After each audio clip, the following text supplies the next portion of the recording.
In Greek mythology, Medusa, also known as Gorgo, is one of the three Gorgons. Medusa is regularly delineated as a human being with noxious snakes living in her hair. Anyone who looks into her eyes will turn to stone.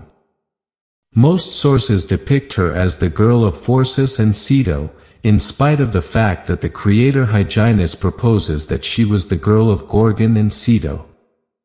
Medusa was executed by the Greek saint Perseus, who at that point utilized her head, which had the capacity to turn spectators into stone, as a weapon until he gave it to the goddess Athena to put on her head. In antiquated times, the picture of Medusa's head showed up within the anti-evil gadget known as the Gorgonian. According to Hesiod and Aeschylus, she lived and passed on in Sarpedon, someplace close to Sistines. The 2nd century BC writer Dionysios Skytobrachion put it someplace in Libya, where Herodotus claimed that the Berbers started its legend as a portion of their religion. The three Gorgon sisters, Medusa, Stheno, and Euryale, are all children of the ancient sea gods Phorcys, or Phorkys, and her sister Ceto, or Keto, chthonic monsters from a world ancient. Their genealogy is shared with the other sisters, the Graeae, as in Aeschylus's Prometheus Bound, which places the two trios of sisters far away, on the terrible plains of Kisthenes. Near them, their three sisters, the Gorgons, had wings with haired snakes, hatred of mortals, while the vase painters and relief sculptors of ancient Greece imagined Medusa and her sisters. Her appearance was so monstrous that sculptors and vase painters of the 5th century BC began to imagine it as beautiful and terrifying. In an ode written in 490 BC, Pindar spoke of Medusa with white cheeks. In Roman poet Ovid's late version of the Medusa myth, Medusa was originally a beautiful young woman, but when Neptune, the Roman equivalent of the Greek Poseidon, had sex with her in the temple-worshipped Minerva, Minerva is a Roman equivalent to the Greek Poseidon, Greek Athena, Minerva punished Medusa by turning her beautiful hair into terrible snakes. Although no earlier versions mention it, ancient descriptions of Medusa as a beautiful maiden instead of a terrible monster predate Ovid. In classical Greek art, the figure of Medusa evolved from a hideous monster to a beautiful maiden, both aggressor and victim, a tragic figure in her death. The first of these descriptions is by Polygnotus, who painted Medusa as a beautiful woman sleeping peacefully while Perseus beheaded her. Since killing a beautiful maiden in her sleep is not an act of heroism, it is unclear whether these vases were intended to arouse sympathy for Medusa's plight or to mock the traditional hero. In most versions of the story, she was beheaded by the hero Perseus, who was sent by King Polydectes of Serife to take her head because Polydectes wanted to marry Perseus' mother. The gods were well aware of this and Perseus received help.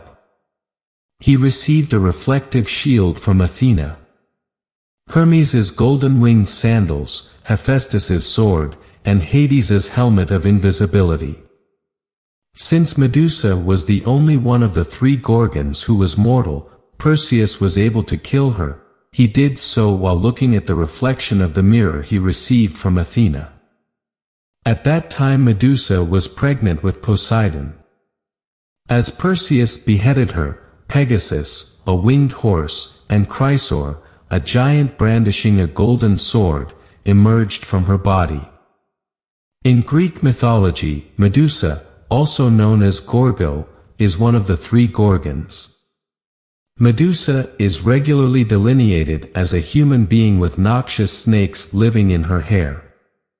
Anyone who looks into her eyes will turn to stone.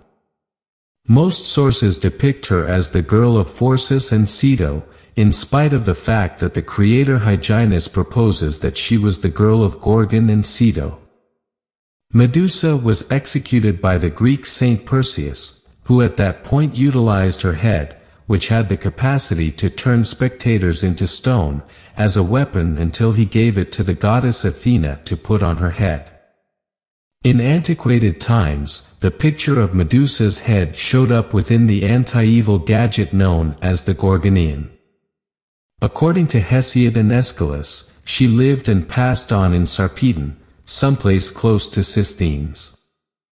The 2nd century BC writer Dionysios Skytobrachion put it someplace in Libya, where Herodotus claimed that the Berbers started its legend as a portion of their religion. Medusa is the youngest of 3 sisters, and together they are known as the Gorgons Medusa, Steno, and Uriel.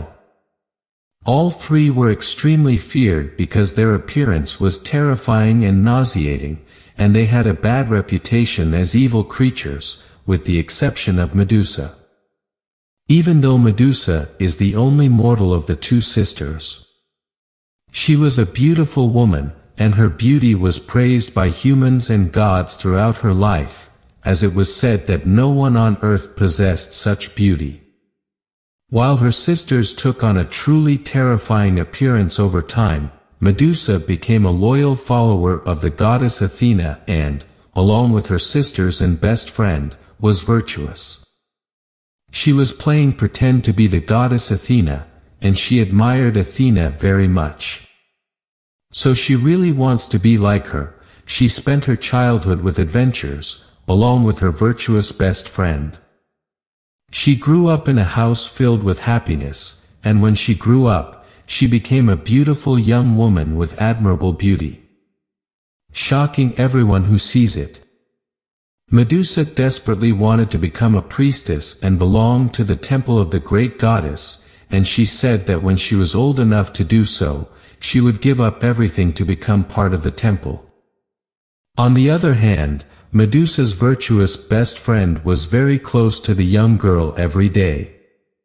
So he must have loved Medusa deeply. Ethics kept his feelings a secret for many years because they were still too young to start a relationship, and he thought Medusa might not reciprocate. One day, the 2 went for a walk as usual. Amidst laughter, they found themselves face to face and looking at each other with loving eyes, and at that moment, the virtuous took the opportunity to confess his love to Medusa. The young man was very worried and told Medusa that he loved her deeply and wanted to be with her forever. The beautiful young girl with a bright smile on her face told him, "I love you too," and hugged him tightly. However, right after that, she broke out of his arms. Medusa smiled, touched his face, and said seriously, "But our love will never exist. I can never be with you because there is one thing that I want with all my heart that is missing." A beautiful woman would take away the virtues at the temple of Athena and tell her that I aspired to be a priestess of the great goddess Athena, and that to belong there, I must be pure and not fall into temptation. He loved Medusa so much that he decided to support her big dream. He understood that the happiness of the beautiful woman was the most important thing to him. In time, Medusa reached the ideal age where she could begin to prepare to become a priestess of Athena, and so she went to the temple to dedicate herself, little by little, to the goddess. The harsh teachings of the new aspirants in the temple of Athena: young women must be absolutely pure to appear before the great goddess of wisdom, because Athena herself is pure and prepared to belong to the temple. A beautiful woman truly dedicated to her work, she is therefore classified as a perfect nun, because her conduct and discipline are impressive. As the years passed, the beautiful priestess began to gain popularity among the worshippers who frequented the temple of Athena. Medusa's great beauty captivated all men, who looked at her as she performed sacred rituals in the temple with her beautiful face, slender figure, and extremely shiny and precious hair. Medusa attracted many people with her charm, but these admirers knew that this beautiful young lady would never return the favor, so they only admired and honored her from afar. Gradually, in the country, news about a beautiful young woman who frequented the temple of Athena spread quickly, causing more and more people to visit the temple of Athena. Goddess. Just to observe the beautiful priestess, the worshippers who frequented the temple of Athena increasingly emphasized pointing out Medusa's beauty and perfection, for they were not only amazed by her beauty but also admired her. Admire the way she performed the ritual perfectly. There are many different rituals and activities in the temple. On the other hand, from Mount Olympus, Athena watched everything that happened in her temple and surreptitiously observed what was happening regarding Medusa. One day, Medusa was performing her daily rituals in the goddess temple. Thousands of believers came. Athena was pleased and proud, and she immediately stared at his temple as she sat and watched herself being honored by thousands of people. However, in the crowd, a man shouted loudly, "Medusa, you are much more beautiful than Athena, even your hair is much more beautiful." Angered, Athena realized that the crowd had not come to worship her but had come to the temple, only to see one of his loyal nuns, the seductive Medusa. Athena believed that plotting against the worshippers who came to her temple was not the right thing to do, and she also knew that Medusa was not responsible for what was happening. Since she did not do it intentionally, at that time she did nothing against her so-called followers nor against Medusa, and she devoted herself to observing with bitterness because her worship was overshadowed by the beautiful priestess. All the Olympian gods witnessed what happened at the temple of Athena. Filled with curiosity for the beautiful young woman they had set their eyes on, Poseidon observed Athena's displeasure with her and immediately believed that this was the right time to exact his revenge. Because the two gods have long been in conflict. Many disputes over sovereignty. Poseidon and Athena, there was a terrible confrontation in which they fought over the capital of the region of Attica. Both wanted to be the great rulers of the city and wanted their people to worship them. However, after a great confrontation, Athena won the battle to protect the beautiful city of Cecropia, later named Athens, in honor of the goddess. Ever since the terrible quarrel in the past, Poseidon wanted revenge on the goddess, and even though many years had passed, he never forgot the grudge. The hatred I have towards Athena and Poseidon, the goddess devoted all her attention to her most loyal and exemplary priestess. So he immediately began to develop a plan to tarnish Medusa's reputation, and at the same time, Athena's plan was too harsh on her priestesses for what they did and presented to their disciples. Her death greatly affected her reputation. Therefore, she did not want the sins of the priestesses to remain in her honor. The sea god thought that the most exemplary nun would be his instrument of revenge. He would tear apart Athena's reputation, thus taking revenge on the goddess by destroying her through Medusa. Poseidon, secretly following Medusa in for days, delicately analyzing her every offensive move at the precise moment he spent hours building. His plans and even God himself were enchanted by the girl's beauty. One day, Medusa, as usual, was walking on the beach when she suddenly heard a deep voice calling her name. Medusa looked in all directions in fear and saw a large and slender creature emerging from her face. Water. It was the god Poseidon. At that time, Medusa was completely paralyzed, and while Poseidon tried to seduce her, the naive young girl tried to refuse his advances. With flattery and deception, he tried to take over the young girl. However, Medusa did not forget her oath, so she firmly refused to have sex. To the god, despite Poseidon's great reputation, Medusa did not want to give up being a priestess of Athena. An angry Poseidon forcefully grabbed her arm and told her that she would not be there to decide and that he would make her his. Filled at that moment with fear, Medusa tried to free herself from God's arms, and with a great blow to the face, she escaped in despair. Medusa was terrified by the god's presence and cried for help as she made her way to Athena's temple, the only place she felt safe.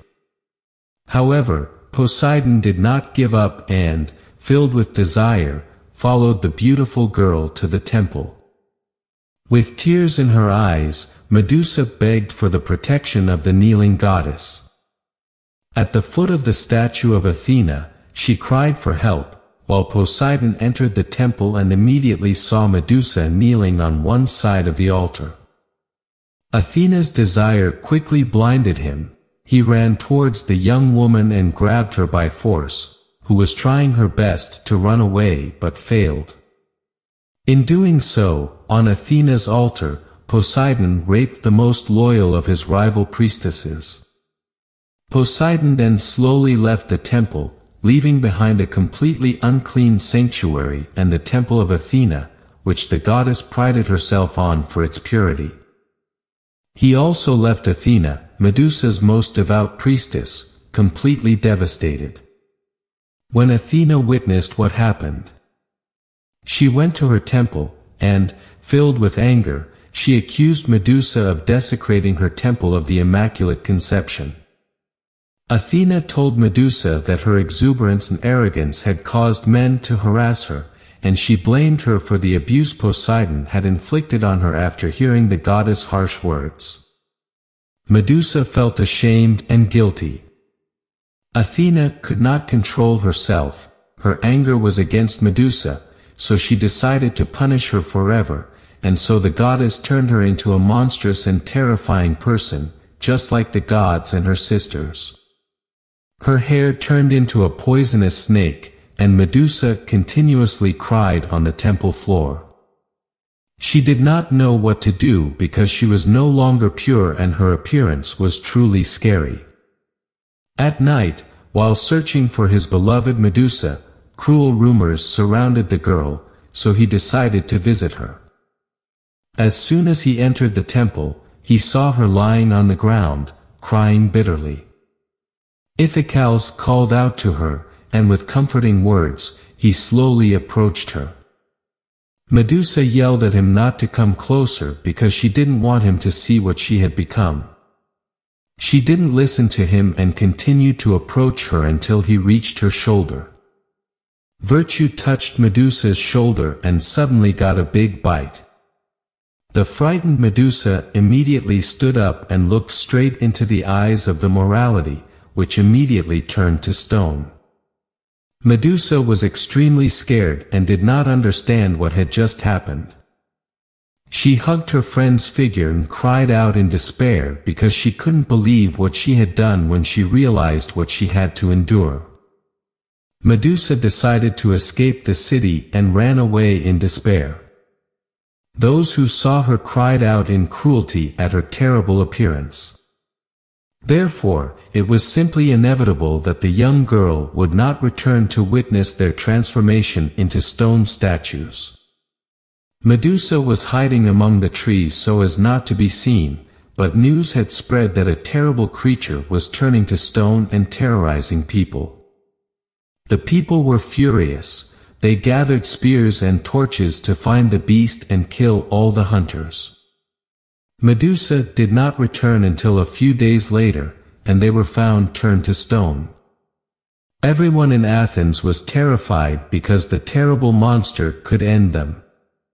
With just Medusa's eyes, after witnessing the immoral persecution against her, she decided to flee to a distant city. In a place where no one had lived for many years, she spent a long time alone, filled with sadness and pain. Over time, her fragile humanity and charm faded, and she became increasingly scary and hostile. For many years, many soldiers and warriors went looking for the terrifying monster, but no one returned. According to one version of the myth, Medusa became pregnant by Poseidon, which angered Athena, leading him to find the Perseus warrior to assassinate. Athena would have equipped Perseus with some divine objects to carry out his journey, rather than turning him to stone like the others. Perseus is said to have gone to the Hyperborean lands, where Medusa roamed and secretly followed him. To know when to attack it with fear, he decided to wait until the monstrous creature fell asleep. When night fell and Medusa was fast asleep, Perseus approached and beheaded her with his shock sword. He took Medusa's head, the blood flowed continuously, and from this blood were born Medusa's sons. Pegasus and Chryser. Perseus, feeling victorious, returned to the goddess Athena, and as proof of her bravery, she gave it to him. Medusa's head, the goddess was dismayed, took it, and placed it on her shield, where it is said that he stays forever because he still possesses the dark power that can turn people into stone.